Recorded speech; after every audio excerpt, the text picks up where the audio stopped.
마태복음 5장 38절에서 48절의 말씀을 봉독하겠습니다.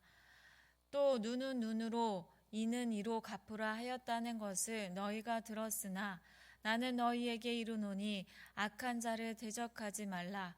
누구든지 내 오른편 뺨을 치거든 왼편도 돌려내며 또 너를 고발하여 속옷을 가지고자 하는 자에게 겉옷까지도 가지게 하며 또 누구든지 너로 억지로 오리를 가게 하거든 그 사람과 심리를 동행하고 내게 구하는 자에게 주며 내게 꾸고자 하는 자에게 거절하지 말라.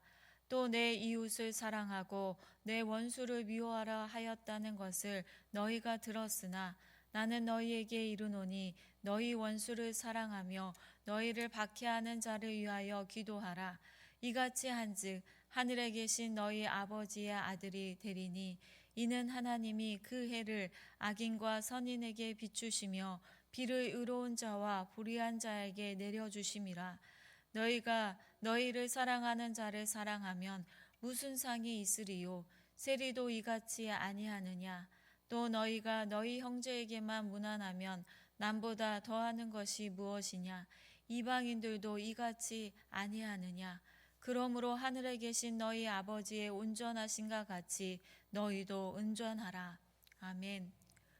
오늘 우리가 함께 나눌 말씀은 예수님께서 제자들과 무리에게 선포하신 산상수훈 중에서도 우리의 가장 깊은 곳을 찌르고 우리의 삶을 근본적으로 성찰하게 하는 가르침이라 할 수 있습니다. 예수님께서 먼저 당시 사람들에게 아주 익숙한 율법을 언급하시며 말씀을 시작하십니다. 눈은 눈으로 이는 이로 갚으라 하였다는 것을 너희가 들었으나 이 말씀을 들으면 우리는 잔인한 복수를 떠올리기 쉽습니다. 하지만 이 율법의 본래 정신은 그런 것이 아니었습니다.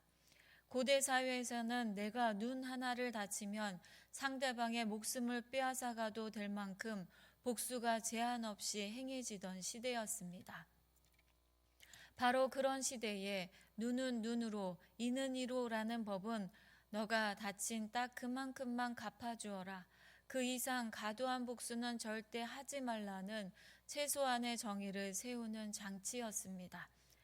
즉 무자비한 복수를 허용하는 법이 아니라 폭력의 악순환을 끊고 공동체 안에 공정한 질서를 세우려는 법이었던 것입니다. 예수님께서 제시하시는 하나님 나라의 방식은 당시 사람들의 상식을 완전히 뒤엎는 것이었습니다. 그리고 그 낯설고도 도전적인 하나님 나라의 삶을 예수님은 구체적인 사례를 통해 우리에게 설명해 주십니다. 예수님께서 악한 자를 대적하지 말라고 말씀하셨을 때 그 자리에 있던 사람들은 충격을 받았을 것입니다. 이는 불의 앞에서 참고만 있으라는 말씀이 아닙니다. 오히려 예수님은 악의 방식으로는 결코 악을 이길 수 없음을 선언하시고 전혀 다른 차원의 길을 말씀하십니다. 예를 들어 39절의 말씀을 보면 예수님은 누구든지 내 오른편 뺨을 치거든 왼편도 돌려대라고 말씀하십니다. 당시 오른손잡이가 상대의 오른뺨을 찐다는 것은 손바닥이 아니라 손등으로 때리는 행위입니다. 이는 폭행을 넘어 상대를 모욕하고 인격을 짓밟는 행동이었습니다. 그런데 그 순간 왼편 뺨을 대는 것은 굴복도 반격도 아닙니다. 그것은 폭력을 행사한 사람이 기대했던 예상을 무너뜨리는 행동입니다. 말로 대꾸하지 않아도 나는 함부로 무시당하거나 짓밟힐 존재가 아님을 분명히 보여주는 행동입니다. 동시에 상대의 폭력에 끌려가지 않고 사람답게 서는 태도, 다시 말해 내가 누구인지를 잃지 않는 모습을 보여줍니다.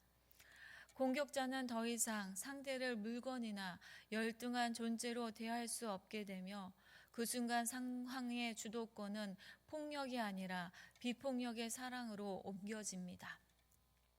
또 40절의 말씀을 보면 너를 고발하여 속옷을 가지고자 하는 자에게 겉옷까지 가지게 하라고 하십니다. 가난한 사람에게 겉옷은 밤의 이불과 같은 생존의 필수품입니다.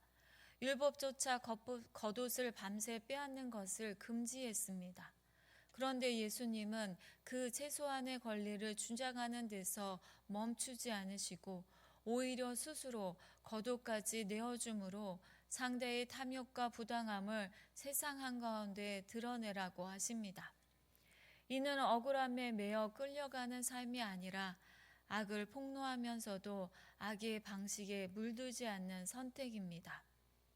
그리고 41절에서 예수님은 누구든지 너로 억지로 오리를 가게 하거든 그 사람과 심리를 동행하라고 말씀하십니다. 이는 당시 로마 군인이 식민지 백성에게 짐을 지어서 강제로 이동하게 하던 제도를 배경으로 합니다. 법적으로 허용된 한계는 오리였지만 억지로 끌려간 사람이 자발적인 태도로 심리까지 함께 가겠다라고 말할 때 강압적인 권력관계는 완전히 뒤집혀집니다. 굴욕의 길은 자발적 섬김의 길로 바뀌고 피해자는 더 이상 억눌린 존재가 아니라 도덕적 주권을 가진 사람으로 서게 됩니다. 이처럼 예수님의 가르침은 참고 견디는 소극적 윤리가 아니라 가장 적극적이고 창의적인 방식으로 악의 고리를 끊는 하나님 나라를 보여줍니다. 이것은 세상의 힘의 논리를 거부하고 사랑의 논리로 삶의 흐름을 바꾸는 삶의 방식의 지혜입니다. 이 가르침은 오늘 우리의 삶에도 그대로 적용됩니다. 직장에서 억울한 비난을 받을 때 똑같은 언성을 높이며 맞서는 세상의 방식입니다. 그러나 잠시 충묵하며 상대의 마음을 헤아리는 순간 복수의 악순환은 멈추고 관계는 새로운 가능성이 열리게 됩니다. 가정에서도 가족과의 관계 속에서 날카로운 말이 더 아픈 말로 되갚는 대신 조용히 다가가 따뜻한 차 한 잔을 건네는 그 작은 행동이 바로 오늘 우리가 살아내는 왼뺨을 돌려대는 삶입니다. 이처럼 세상의 논리를 거스리는 삶의 방식은 우리를 참는 사람에서 사랑을 창조하는 사람으로 바꾸어 놓습니다. 그리고 이 길은 결국 우리의 시선을 한 걸음 더 나아가 원수까지 사랑하라는 더 큰 부르심 앞에 서게 합니다. 43절과 44절에서 예수님께서는 내 이웃을 사랑하고 내 원수를 미워하라 하였다는 것을 너희가 들었으나 나는 너희에게 이르노니 너희 원수를 사랑하며 너희를 박해하는 자를 위하여 기도하라고 말씀하십니다. 이웃을 사랑하고 원수를 미워하는 것, 이것은 너무나 당연한 세상의 논리일 것입니다. 나에게 잘해주는 사람에게 잘해주고 나를 미워하는 사람을 미워하는 것은 본능에 가깝습니다. 하지만 예수님은 이 경계선을 완전히 허물라고 말씀하십니다. 원수를 사랑하고 심지어 나를 박해하는 사람을 위해 기도하라고 말씀하십니다. 바로 이것이 우리가 세상 사람들과 구별되는 하나님 나라의 백성의 정체성입니다. 이것이 우리가 하나님의 자녀임을 보여주는 가장 분명한 증거입니다. 그리고 이 불가능해 보이는 명령의 근거는 바로 우리가 믿는 하나님의 성품에 있습니다.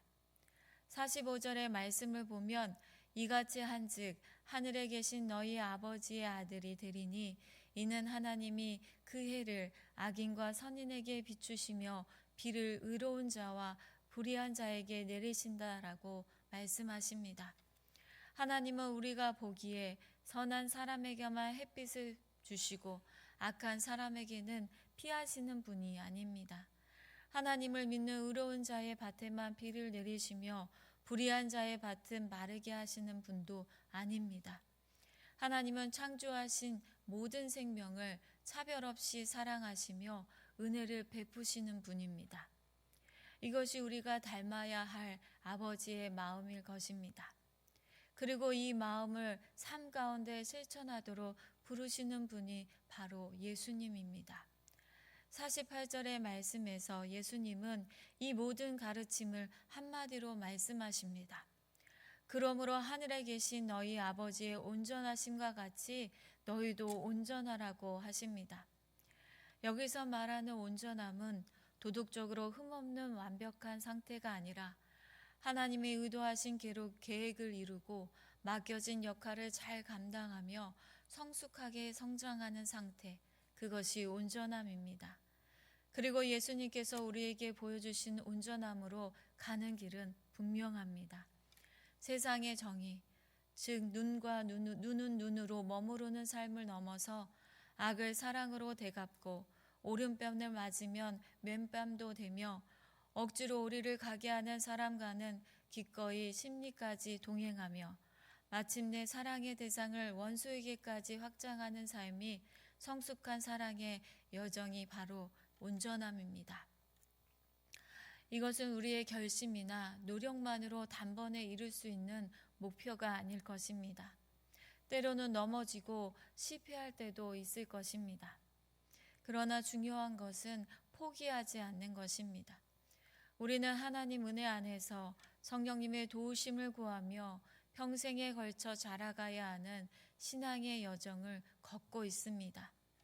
그러니 이 말씀 앞에서 죄책감을 느끼기보다 우리를 이 성숙한 사랑으로 인도하시는 주님의 부르심에 소망을 품고 담대히 나아가야 합니다.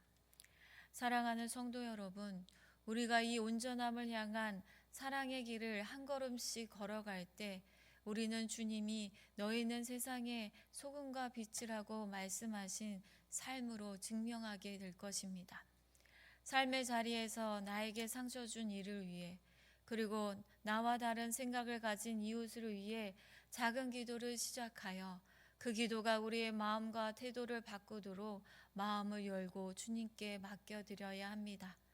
그래서 그 사람과 마주칠 때 방어의 자세가 아니라 저 사람 역시 하나님의 햇빛과 비가 필요한 연약한 존재임을 기억하는 마음으로 설 수 있게 되기를 기도합니다.